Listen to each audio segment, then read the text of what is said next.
If you have ever felt a shiver down your spine from tales of vanished civilizations, odd relics that challenge our understanding of history, or enigmatic clues buried beneath centuries of dust, then you are in the perfect spot. Today, we will embark on an adventure through unsolved enigmas, from ancient structures concealed in desert sands to cryptic symbols that have lain dormant for millennia. Prepare to ponder and let your curiosity take flight as we delve into mysteries that remain unexplained to this day.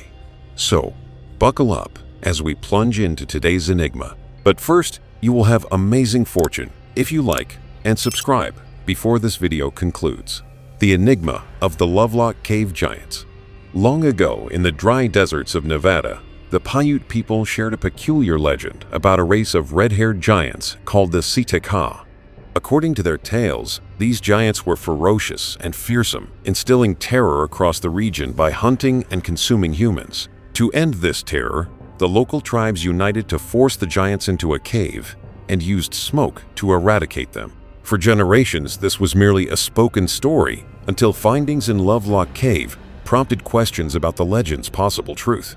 In 1911, two miners, David Pugh and James Hart, were excavating the cave for bat guano to use as fertilizer. Instead of just guano, they unearthed thousands of unusual artifacts, such as woven baskets, bird snares, and enormous sandals measuring up to 15 inches long.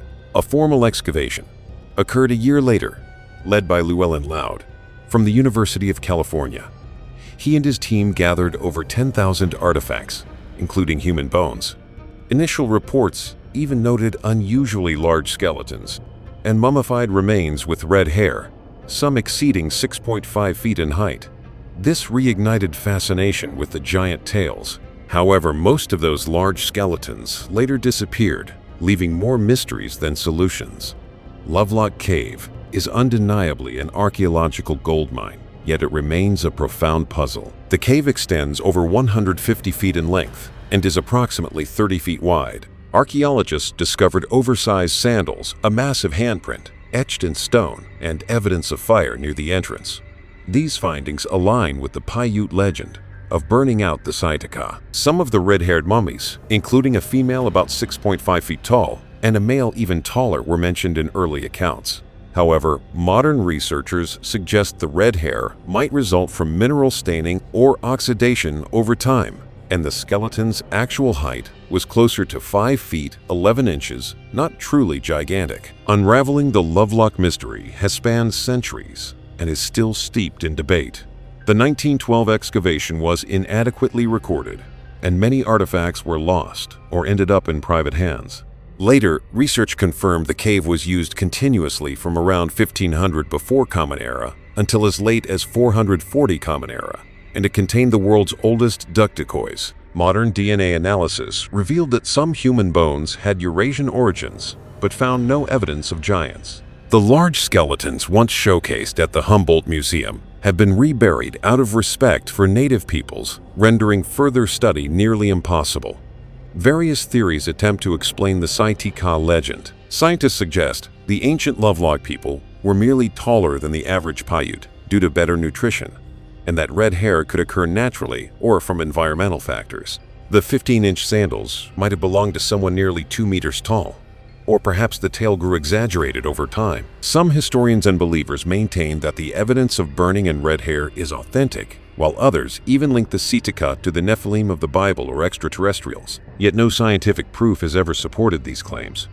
Whether rooted in truth or purely legend, the Lovelock Giants serve as a vivid reminder of folklore's enduring power. If the Sitka existed, they reveal how diverse and enigmatic ancient humanity could be. If they are merely myth, their story still captures the Paiute people's dread of a formidable foe. The enigma of the White Shaman Rock. Long ago, on the sun-scorched limestone cliffs where the Pecos River joins the Rio Grande, ancient hunter-gatherer groups etched mysterious symbols on the rock walls of the lower Pecos Canyonlands. Among over 300 rock art sites in this area, the White Shaman Rock Shelter shines like a hidden treasure in the desert, tucked in a small rock alcove just a few yards above the ground. This mural, 26 feet long and 13 feet high, weaves a complex tapestry of human and animal forms alongside abstract shapes. At sunset, vibrant hues seem to glow on the stone, while moonlight highlights the pale, headless figure known as the White Shaman. This artwork belongs to the Pecos River style, created between 2500 before Common Era and 500 Common Era. For years, archaeologists puzzled over the true meaning of these peculiar images. Some thought the mural depicted shamans' mystical visions or rituals involving the mescal plant, but in 1989, artist Carolyn Boyd stepped into the rock shelter and sensed these markings were far from arbitrary. To Boyd, the White Shaman was a deliberate narrative, much like a contemporary mural. Captivated by the mystery, Boyd abandoned her painting career to become an archaeologist, dedicating nearly 30 years to unraveling the White Shaman's secrets. Reaching this site is no easy task. You must traverse the Chihuahuan Desert hike over 1.5 miles and descend a rocky slope nearly 250 feet high under blazing sun that can hit 100 degrees Fahrenheit. Only the truly dedicated make the trek, but standing before the mural, all fatigue fades away. The figures, some towering 20 feet, others mere delicate lines, seem to weave a tale that transcends time. One visitor remarked, "It's as if the voices of ancient people echo through this canyon." After years of study, Boyd concluded that the White Shaman mural is not merely art, but a narrative of the sun's birth and the dawn of time itself. In her 2016 book, The White Shaman Mural, she argued that the symbols etched in the rock echo the beliefs of the Uto Aztecan people's ancestors of tribes, like the Huicol and Nahua in Mexico. A key clue came from a Huicol shaman, who upon seeing the mural, wept, recognizing his people's creation myth within it. Symbols like the coiling snake, marking the divide between physical and spiritual realms, or figures with feathered headdresses, depicting the shaman's journey, have endured on stone for 4,000 years, making the White Shaman one of North America's oldest pictorial records. Still, not all agree with Boyd's interpretation.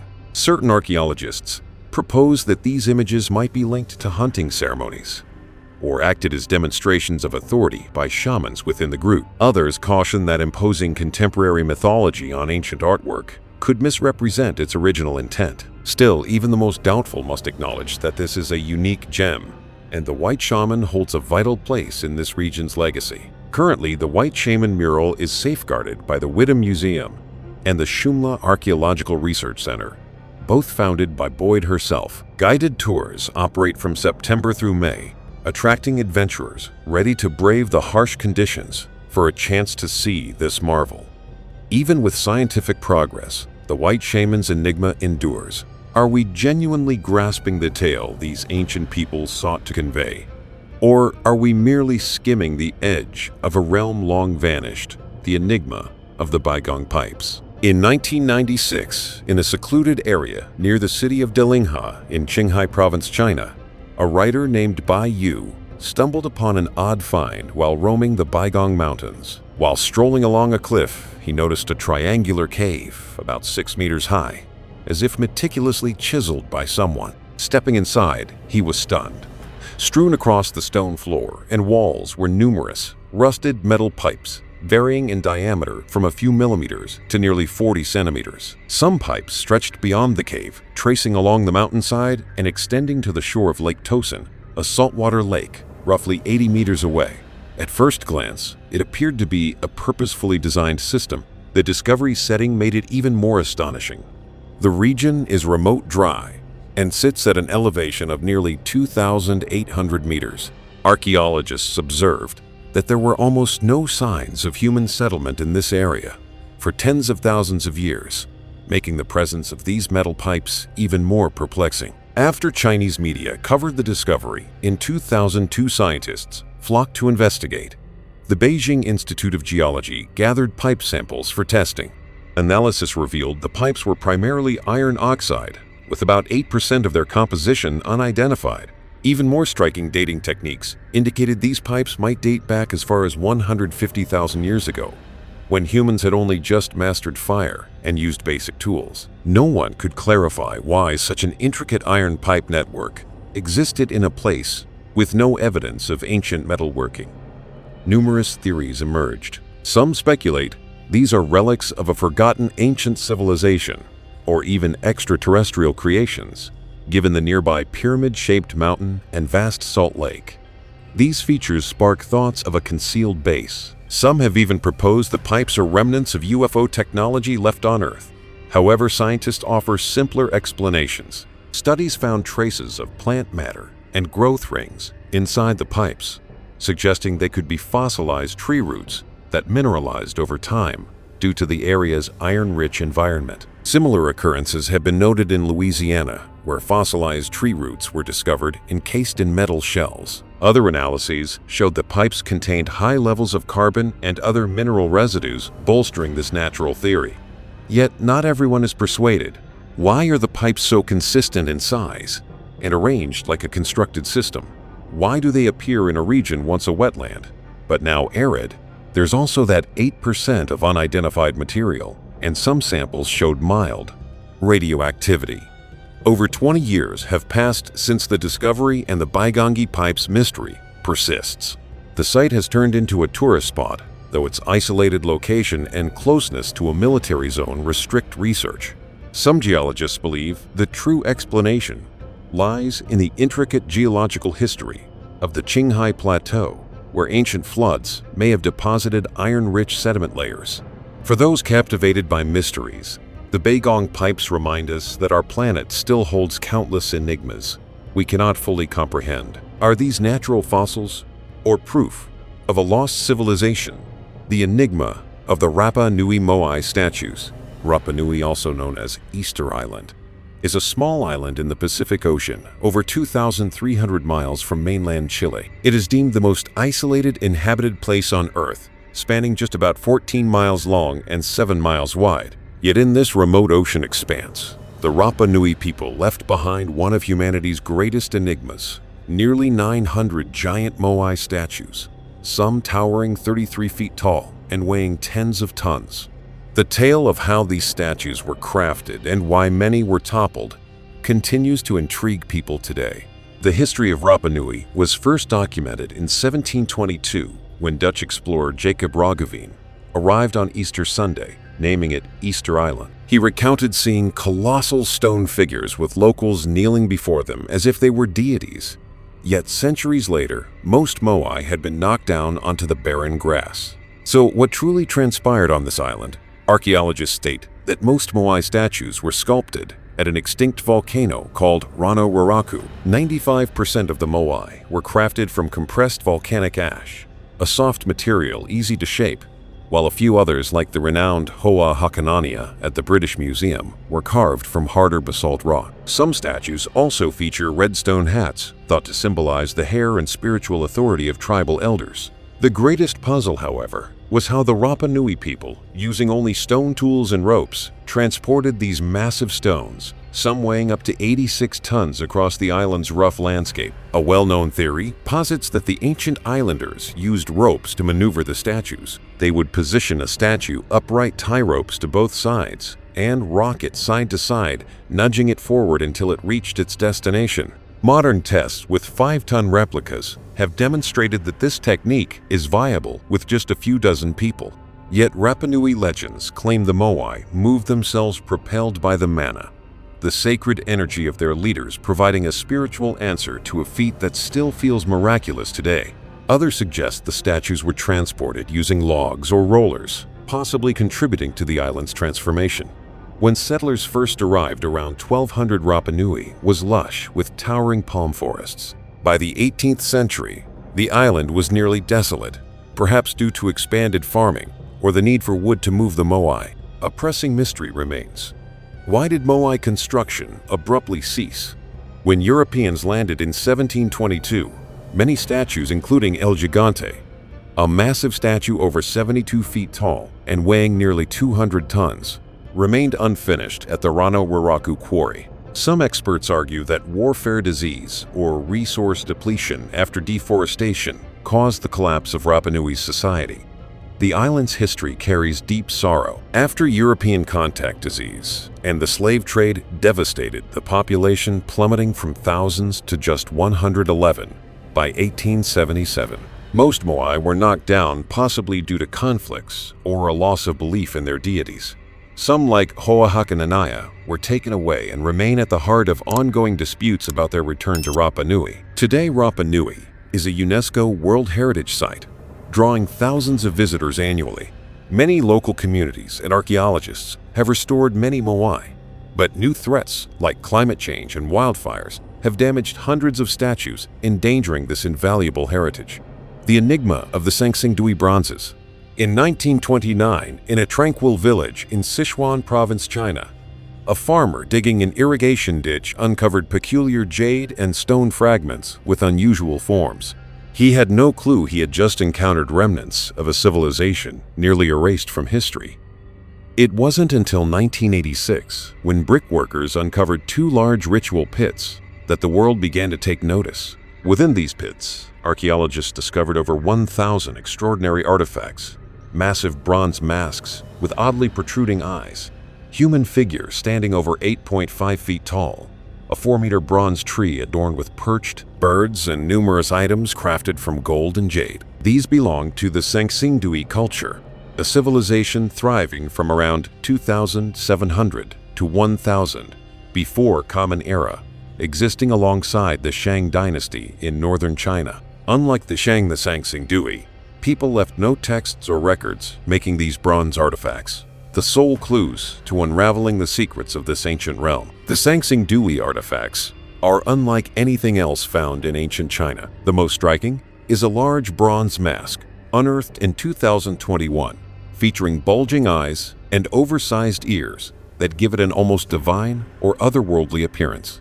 Archaeologists believe these masks were likely placed on wooden poles or worn during rituals for ancestor veneration. Some masks bear traces of red paint on their lips and markings near the ears, as if they were animated for sacred rites. Another impressive bronze statue, standing 8.5 feet tall, portrays a figure with large bracelets and cupped hands, as if clasping a holy relic. In 2019, a fresh wave of excavations at Sanxingdui unveiled even more remarkable finds, deepening the mystery of this enigmatic culture. 6 additional ritual pits were uncovered near the initial 2. Between 2020 and 2022, archaeologists unearthed over 13,000 new artifacts, including a gold mask weighing half a kilogram, the earliest silk ever discovered in Sichuan, and an odd bronze statue with a human head and a snake's body. The excavation team's leader believes silk was used in ceremonies to connect the mortal and divine realms.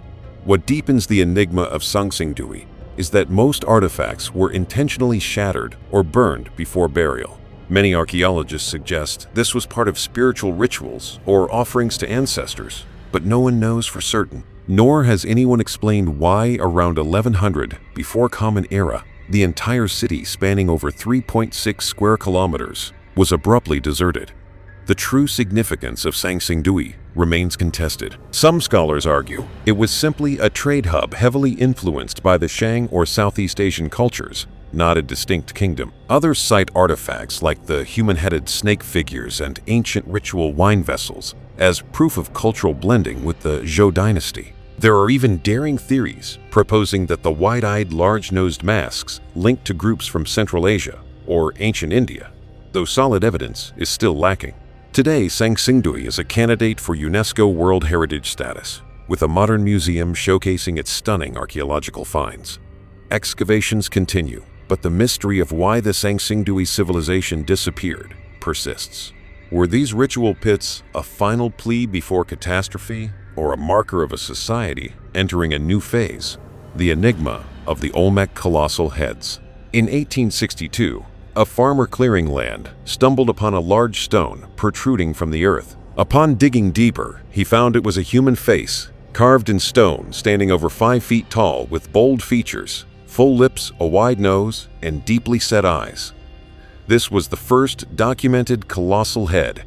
Since then, 17 such heads have been discovered, dating from around 1400 to 900 before Common Era, and they rank among the most extraordinary remnants of the Olmec civilization, the first major culture that set the foundation for both the Maya and the Aztec. The Olmec heads are breathtaking in their immense scale, ranging from over 1 meter to more than 3 meters in height and weighing from 6 to 50 tons. All were sculpted from basalt, a tough volcanic rock quarried from the Tuxtla Mountains, sometimes over 90 miles from where the statues were placed. What makes this feat even more remarkable is that the Olmecs lacked wheels or metal tools. Archaeologists believe they likely floated the stones down rivers on wooden rafts and then rolled them overland using logs. Each statue might have required up to 1,500 people laboring for months. To shape the heads, Olmec artisans used harder stones like jade or obsidian, and at times polished surfaces with wet sand and reeds to craft lifelike facial details. Adding to the mystery, each head is distinct, with unique facial features and headdresses that never repeat.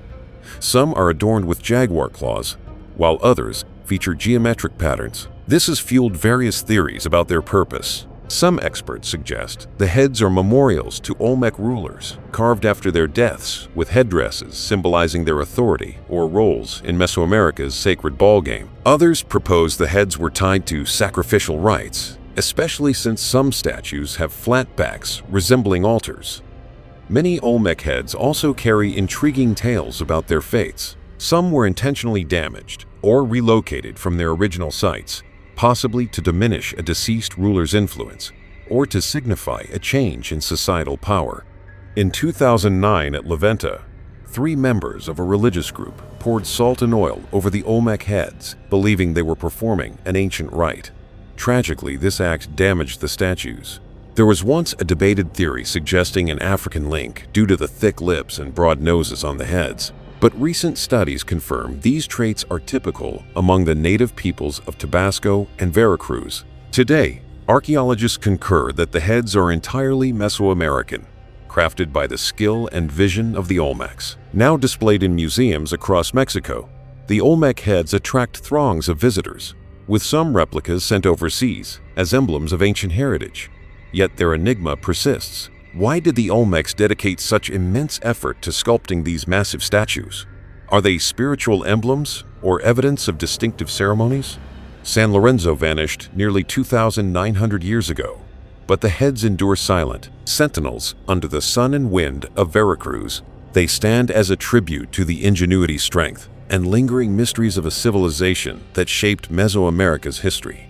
The enigma of the Los Lunas Decalogue Stone. In 1933, on a parched hillside about 35 miles south of Los Lunas, New Mexico archaeologist Frank Hibben from the University of New Mexico was guided to a massive basalt boulder weighing roughly 80 tons.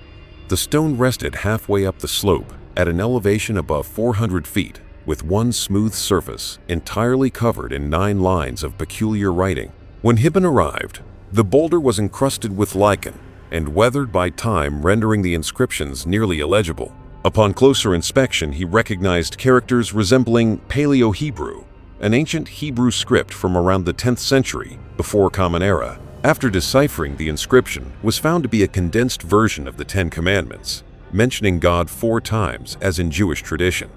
The stone sparked immediate controversy. If authentic, it would imply Semitic peoples reached the Americas long before Columbus, upending established historical narratives. But the puzzle deepened. The carvings on the boulder blend mostly Paleo-Hebrew, with some characters resembling Greek letters, suggesting a later period, possibly after Alexander the Great's era. Linguist Cyrus Gordon once theorized it could be a large Decalogue tablet, similar to those placed at the entrances of homes or synagogues. However, other scholars contested this, noting that the phrasing and style did not align with Samaritan customs and omitted key references to building a temple on Mount Gerizim. Many experts have doubted the stone's authenticity, with some suggesting it might be a modern fabrication. Critics point out that the inscription contains numerous grammatical errors, unusual punctuation, and a jumbled mix of characters that don't align with any known ancient script. There are even tales suggesting 2 University of New Mexico students carved the stone in 1930 as a joke on Hibben. In 1953, other archaeological teams examined the site and noted that the natural patina on the stone didn't fully cover the carvings, hinting they might be recent. Still, some argue the stone is far older than doubters claim. Geologist George Morehouse compared the weathering of the Los Lunas inscription to modern graffiti on the mountaintop and found a significant difference, proposing the stone could be between 500 and 2,000 years old. Researcher Barry Fell contended that some punctuation matches ancient texts, though his ideas haven't gained wide acceptance. So, what is the Los Lunas Decalogue stone truly?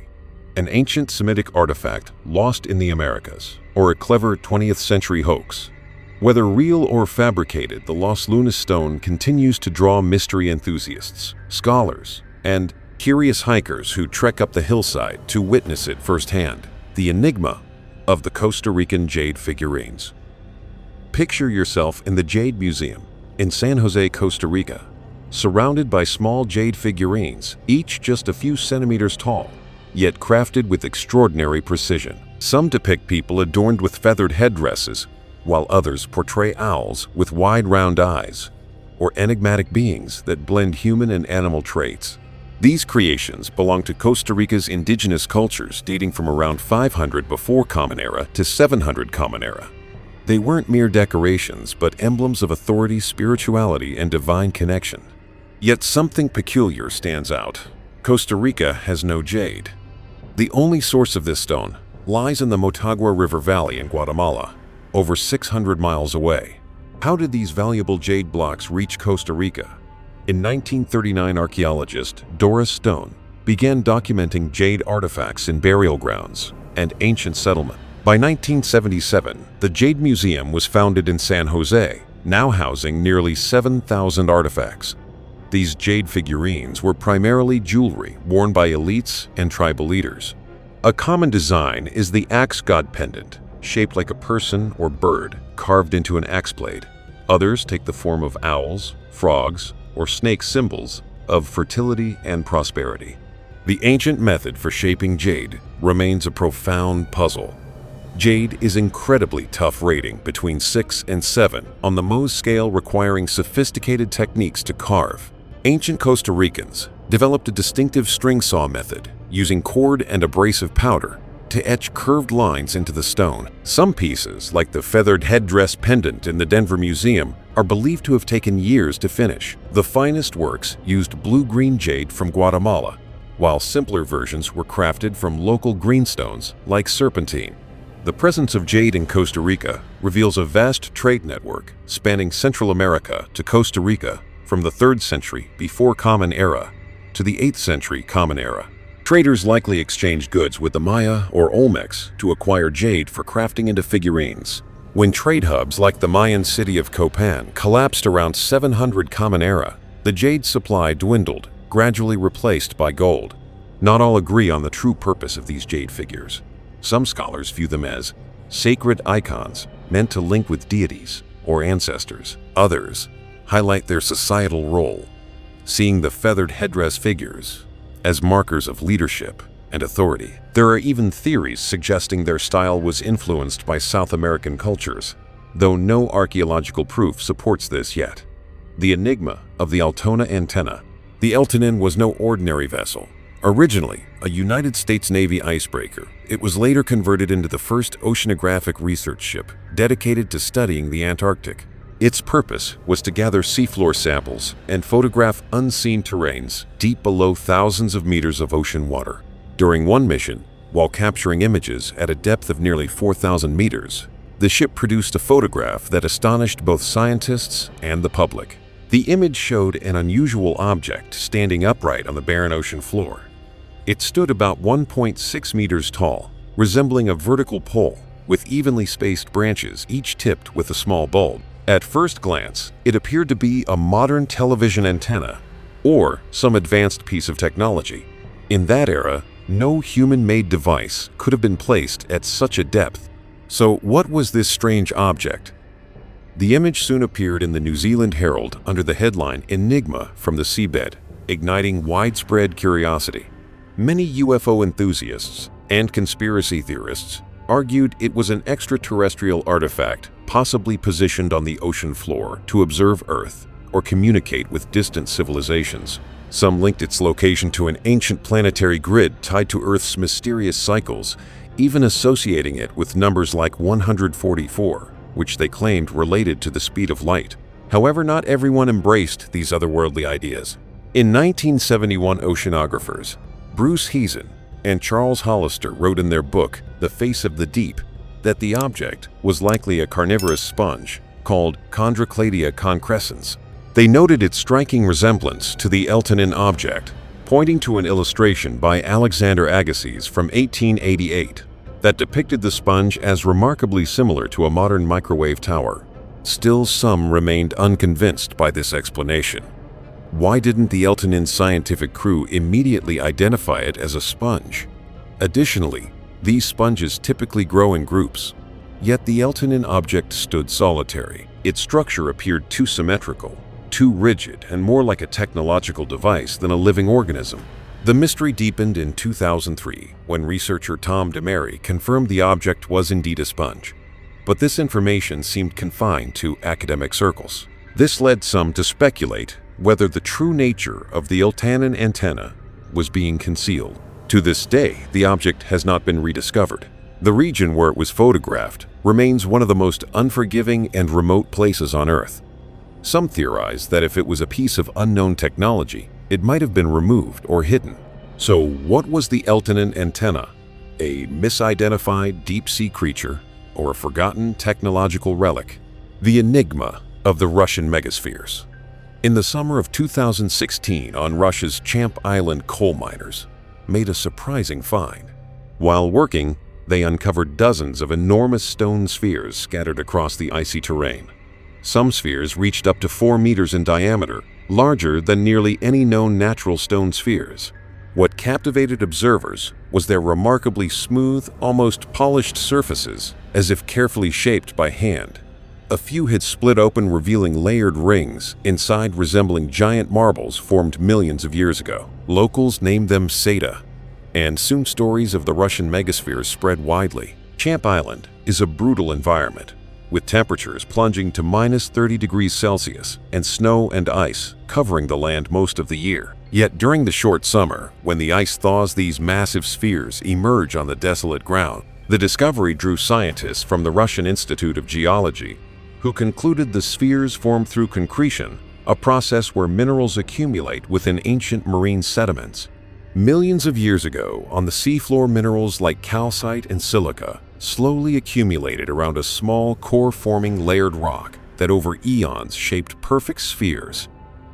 This process can span millions of years. While similar geological formations, such as New Zealand's Moiraki boulders, exist elsewhere, the Champ Island spheres stand out for their sheer size and abundance.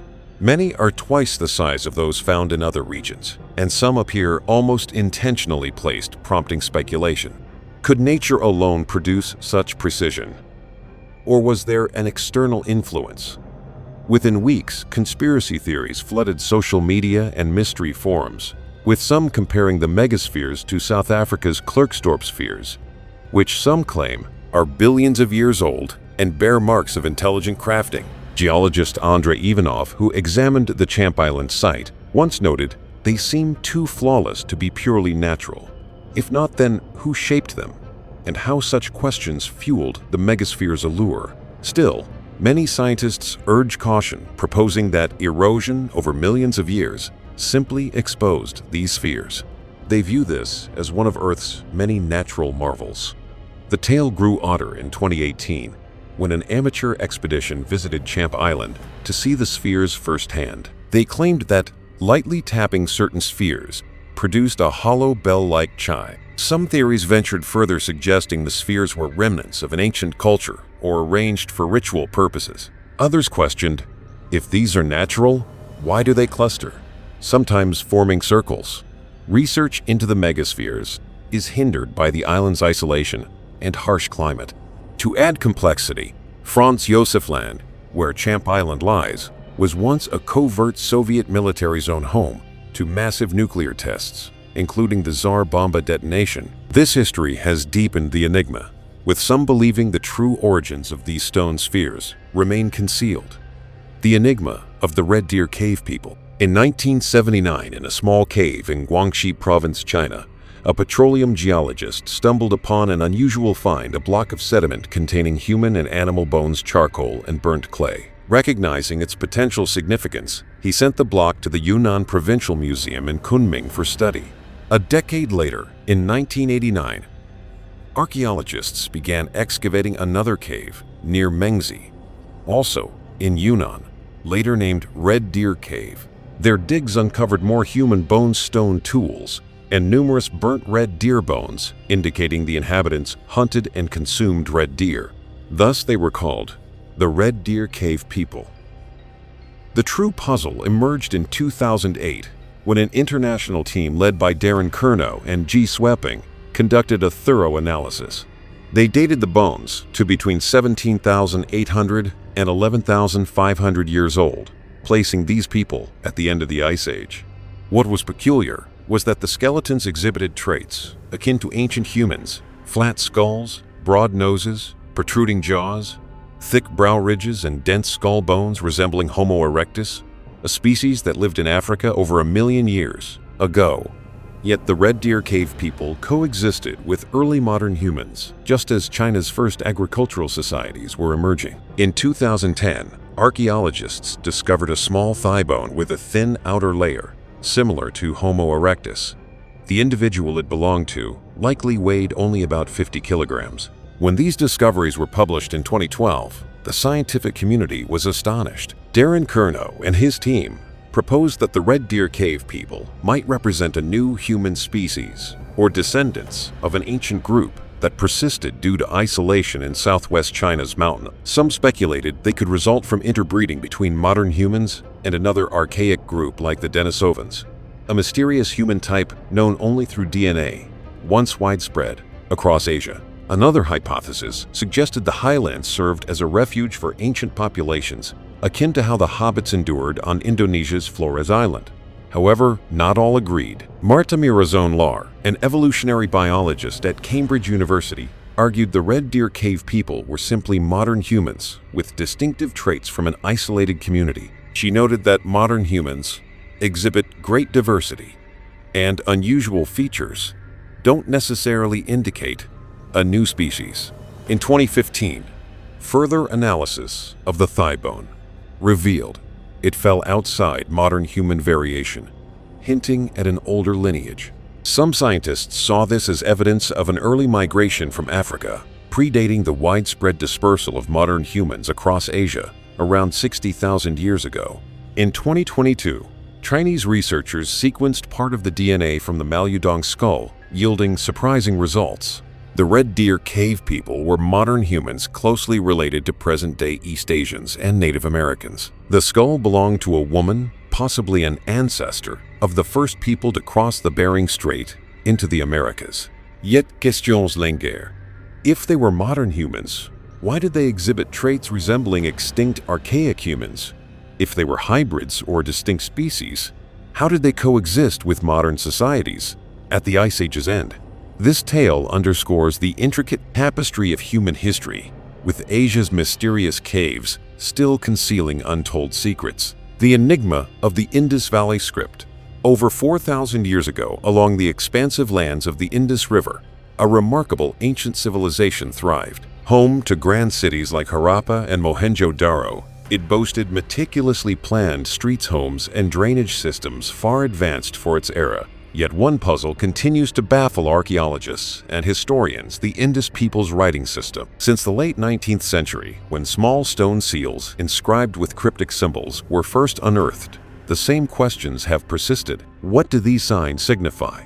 What tales do they hold about a once vibrant culture? These seals, often no bigger than a hand, feature carvings of animals, humans, and a series of peculiar symbols. To date, over 4,000 seals have been collected, but none have been deciphered. The Indus symbols are wholly distinct. Unlike any known ancient script, neither Egyptian, Mesopotamian, nor Chinese. Most inscriptions are brief, with 3 to 5 characters, occasionally more, but lack extended passages or clear stories. Crafted with precision, these symbols suggest the ancient people valued recording information, though their meaning remains elusive today.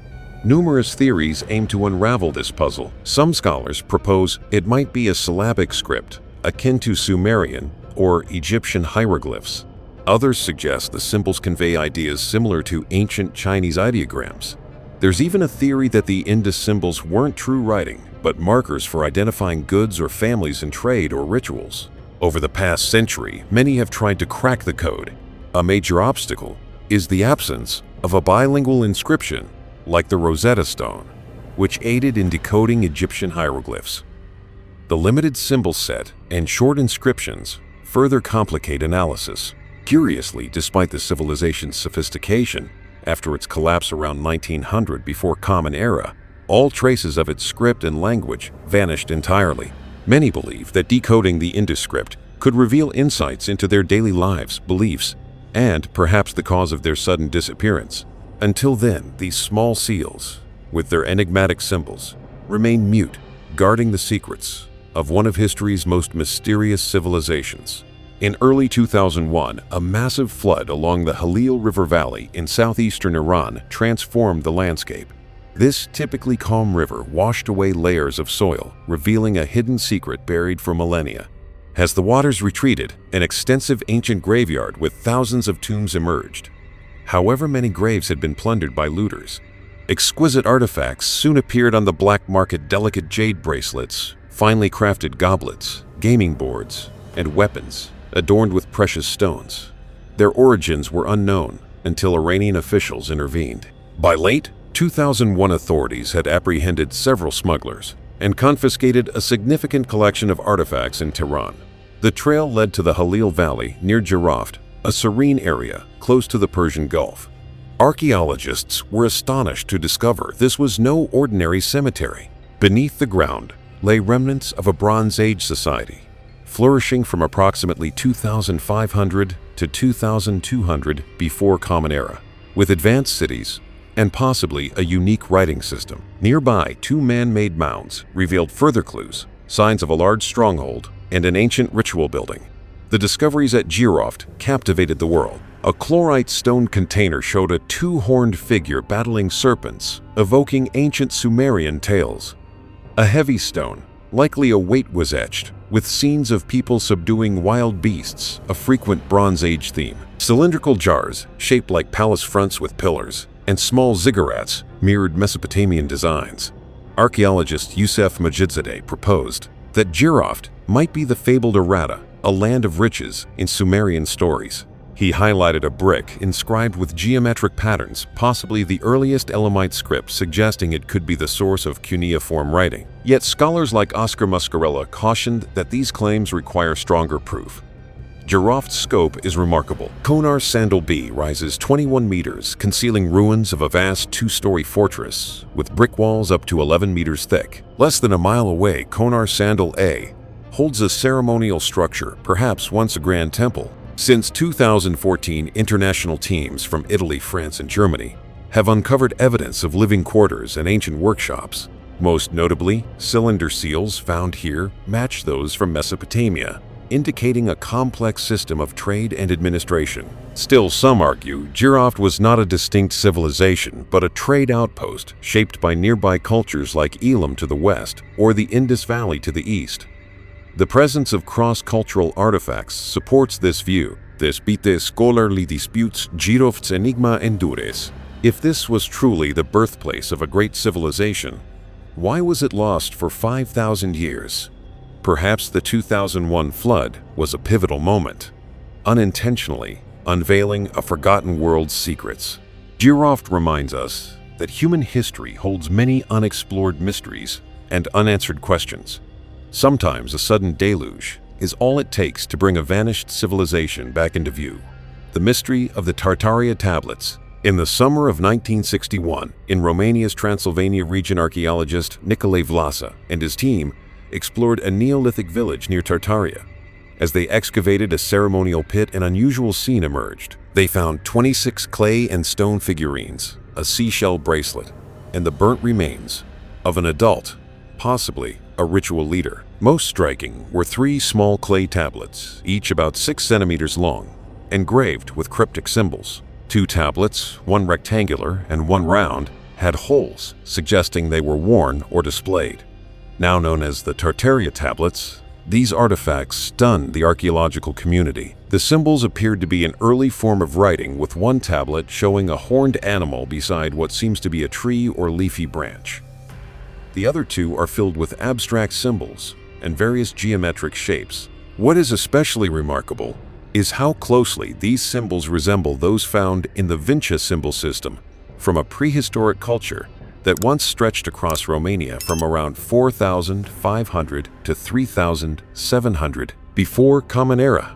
But what truly makes the Tartaria tablets stand out is the debate over their age. Based on the artifacts and the soil layer where they were found, some scientists believe these tablets could date back to around 5,300 before Common Era. If this is true, they would predate both Sumerian cuneiform and Egyptian hieroglyphs by at least 1,000 years, meaning Eastern Europe, not Mesopotamia, might have been the birthplace of the world's first writing system. However, not everyone agrees with this theory. When Velasa sent the tablets to the Kalasvar Museum for preservation, they were fired at high temperatures, which accidentally destroyed any possibility of direct carbon-14 dating. This has led to intense debate among scholars over the true age of the tablets. The mystery deepened as researchers began comparing the Tartaria tablets to similar artifacts. Some linguists have suggested they could be related to Linear A script, or might even be the prototype for writing on the island of Cyprus. Yet to this day, no one has been able to decipher the symbols. The Vinci system records around 700 different signs, almost as many as Egyptian hieroglyphs, leading some linguists like Harman to believe this was indeed a true writing system used for recording trade transactions or rituals. However, the inscriptions are all very brief, making them extremely difficult to decode. There are even bolder theories. Some believe the Tartaria tablets are evidence of a hidden civilization, one with writing that predates Sumer but was forgotten or deliberately erased from history. While there is no solid evidence for this idea, it continues to fuel curiosity about an ancient Eastern Europe that may have once flourished and then faded into obscurity. Some have even tried to link the symbols to ancient Magyar, but these ideas face strong opposition due to lack of evidence. The 10,000-year-old dwarf skeleton found in China has raised questions that scientists still cannot fully answer. The story began in 2007 in a region near the Yellow River in east-central China. Here, archaeologists were excavating an ancient burial site where they uncovered a number of skeletons belonging to the Yangshao culture, dating back about 5,000 to 7,000 years. All of these skeletons had been carefully buried with hands placed on their chests as a sign of communal respect. But standing out among these ordinary remains was one small, unusual skeleton. This person was laid to rest separately, with both hands hidden behind the back, almost as if to set them apart from the rest. After studying the remains, scientists determined that this skeleton was even older than the others around it. This person had lived at the end of the Neolithic era, roughly 10,000 years ago. What caught the archaeologists' attention was the shape of the body.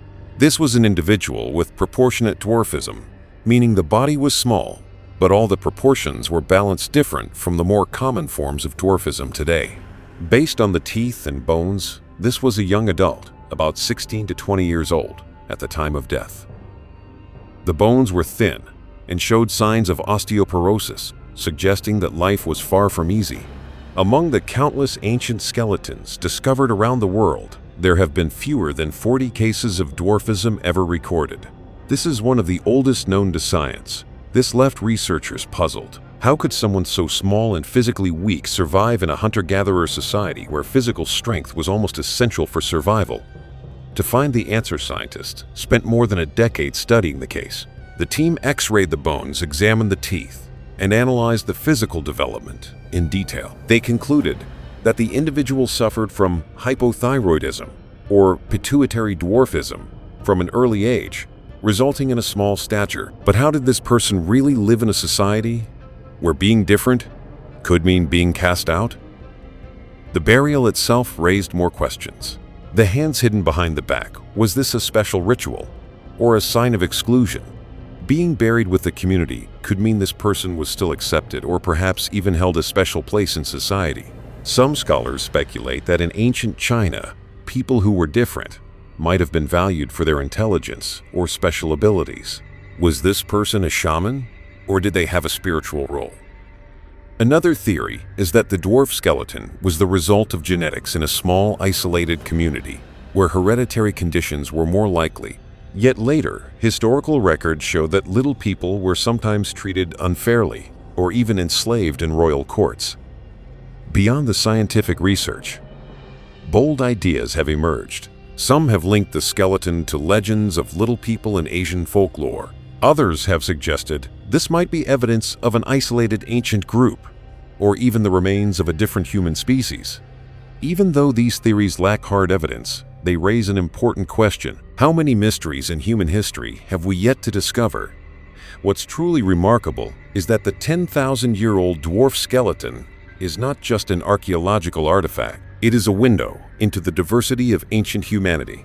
The fact that such a small individual could live and be buried alongside the community shows that society back then may have been more accepting than we imagine. Perhaps the stories of willpower and the acceptance of difference have existed far longer than the written record.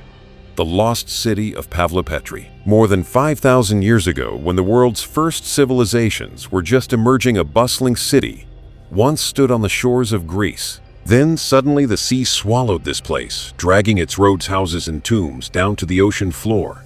This was Pavlopetri, the oldest submerged city ever discovered by humankind. The story began in 1904, when a Greek geologist first noticed unusual lines beneath the water near Vatika Bay, on the southern edge of the Peloponnese Peninsula.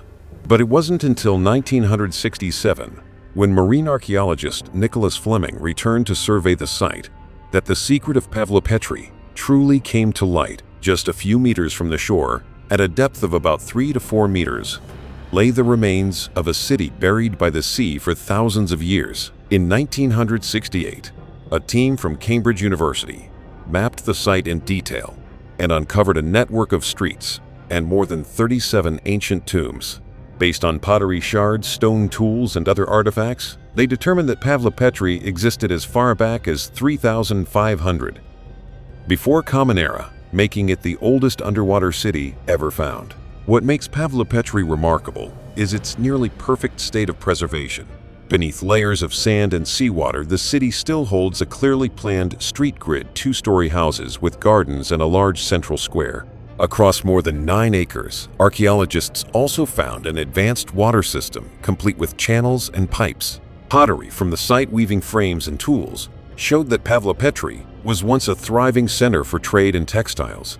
But the greatest mystery is why such a carefully built city was swallowed by the sea and never rebuilt. For decades, scientists have tried to answer this question. In 2009, a research team from the University of Nottingham, working with the Greek Ministry of Culture, used sonar and underwater robots to create a 3-dimensional map of the entire city. They uncovered thousands of square meters of new structures, including grand halls and streets never before recorded.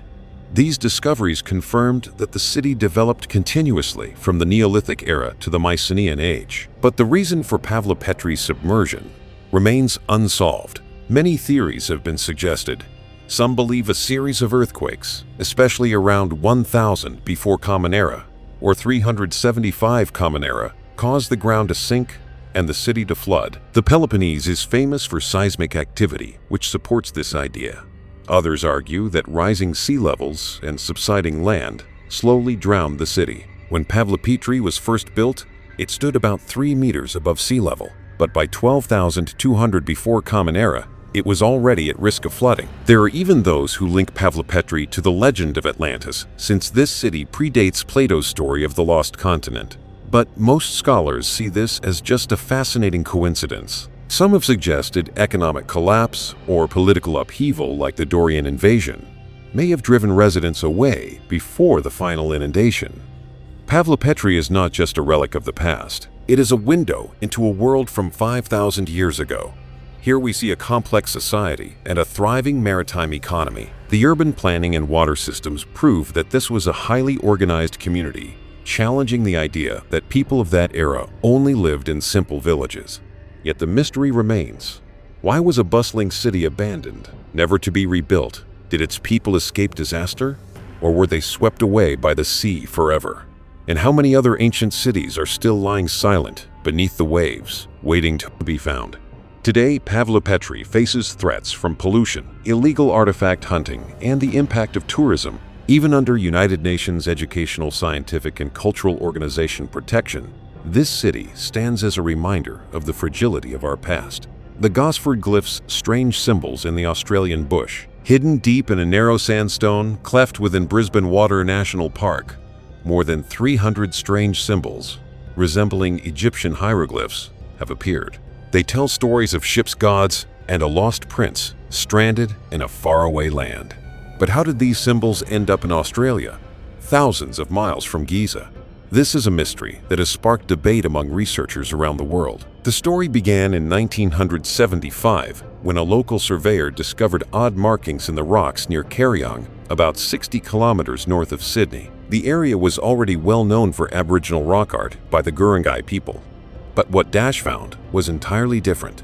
Etched onto two sandstone walls, each 3.5 meters high, were more than 300 characters that looked like Egyptian hieroglyphs, including images of the god Anubis, the Ankh symbol ships, and even the name of King Khufu, the builder of the Giza pyramids. Dash even noticed that every time he returned, new symbols seemed to have appeared.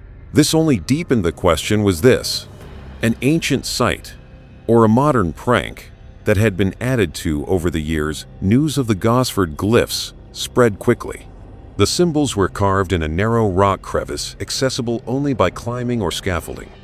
The engravings tell of an Egyptian fleet caught in a storm, survivors landing on an unfamiliar shore and recording their story. They depicted animals like birds, dogs, owls, and hybrid human-animal figures, very much in the style of ancient Egyptian art. Yet the symbols were inconsistent. Some were faded and worn, while others looked freshly carved. Strikingly, the carvings mixed symbols from many different periods, including ones that only appeared more than 2,000 years after King Khufu. Attempts to decode these symbols have continued for decades, but with no definitive result. In 1900, 83 rock art conservator David Lambert observed that some of the carvings were only a few months old. Egyptologists, like Professor Boyo Okinga from Macquarie University, dismissed their authenticity, pointing out that the glyphs did not follow Egyptian grammar and mixed symbols from many eras in a jumbled layout. Still, there are supporters who believe this is evidence of an Egyptian expedition to Australia 4,500 years ago. Even though no other ancient Egyptian artifacts have ever been found on the continent, there are many theories about the origins of the Gosford Glyphs. Some suggest they were made by Australian soldiers who had served in Egypt during World War I, carving the symbols as a prank or a memorial. Others think they were created in the 1970s or 1980s by a particular individual. Alan Dash himself once witnessed someone carving the rock in 1984. Supporters of their authenticity point out that some glyphs show a deep knowledge of ancient Egyptian culture, such as the depiction of Thoth as a baboon, something little known in the West, in the early 20th century. Some have tried to link the glyphs to Aboriginal people, but the style is completely different. There are even theories involving aliens or lost civilizations, though none have any real evidence. The Gosford Glyphs leave us with big questions about history and truth. If this is a hoax, why would someone go to such lengths to carve over 300 symbols in a remote rocky gorge over many years? If it is an ancient monument, how could Egyptians have crossed thousands of miles to Australia without leaving a trace elsewhere? Whatever the truth, the Gosford Glyphs are a reminder that history is always full of unsolved mysteries, and sometimes the most mysterious things are also the most fragile. The Koso artifact, the mystery of the spark plug in ancient stone. Thousands of years ago, when humans were still just hunter-gatherers, no one could have imagined that one day in the ancient stone layers of the Koso Mountains in California, a mystery would emerge that would spark endless debate among scientists and archaeology enthusiasts alike. On February 13, 1961, 3 rock hunters, Wallace Lane Virginia Maxey and Mike Mikesell, stumbled upon a strange stone while searching for quartz on a mountain over 300 meters high near Olancha, California. At first, they thought it was just an ordinary geode. But when Mikesell tried to cut the stone in half, his diamond saw nearly broke, having hit something incredibly hard inside. Instead of a sparkling crystal, they found an object that looked like a spark plug, a white ceramic cylinder surrounding a shiny metal rod, all encased in hardened clay and a fossilized shell. Later, X-ray images revealed an almost complete internal structure: a metal spring, a copper ring, and a ceramic core, all reminiscent of an early 20th century automotive spark plug. The strange thing was that the outer clay was believed to be up to 500,000 years old, predating even the appearance of modern humans. The Koso artifact quickly became a topic of heated controversy. The stone itself was a chunk of petrified clay containing a soft hexagonal layer around a ceramic cylinder. At the center was a metal rod just 2 millimeters thick, which had not rusted despite being encased in rock for so long. Surrounding it were copper rings still intact. All these details raise the question: if it was a spark plug, why was it found inside a rock that seemed hundreds of thousands of years old? And if it was some ancient technology, who could have made it? After its discovery, the Koso artifact was sent to an unnamed laboratory for analysis where X-rays confirmed its spark plug-like structure. But the object was never examined by independent experts. After 1969, the actual artifact vanished, leaving behind only a few blurry magazine photos and inconsistent accounts. This only deepened the mystery surrounding the Koso artifact. Over the decades that followed, many scientists tried to explain what happened. Some geologists suggested it was simply a modern spark plug, encased in clay through a natural process called concretion, where soil and minerals quickly accumulate around a foreign object. In fact, several other metal objects have been found nearby, encased in similar material at Owens Lake after only a few decades. Skeptics argued that the fossilized shell was simply a misunderstanding, since no official scientific report has ever confirmed the 500,000-year age. Still, believers in the out-of-place artifact theory insist that the Koso artifact is proof of advanced technology existing before modern civilization. Others think it's just a hoax or a bizarre coincidence of nature. But whatever the explanation, everyone agrees on one thing: no one can verify the truth, since the original object has long since disappeared. Today, the Koso artifact, living on only in photographs and memories, continues to challenge our curiosity. If it truly is a modern spark plug, why was it buried in rock that appears to be hundreds of thousands of years old? If it's a product of ancient technology, why is there no other evidence of such a civilization? And if it's all just a coincidence, how could so many details line up so perfectly? The Koso artifact reminds us that history is always full of unanswered questions. Somewhere in the wild mountains or deep beneath the earth, there may still be secrets waiting ready to shatter everything we think we know about the past of our own species. Thank you for joining us on this journey to uncover humanity's greatest mysteries. If you enjoyed these stories, let us know your thoughts in the comments below. Don't forget to subscribe and turn on notifications so you won't miss any of the mysteries waiting in our next episodes. See you on the next adventure.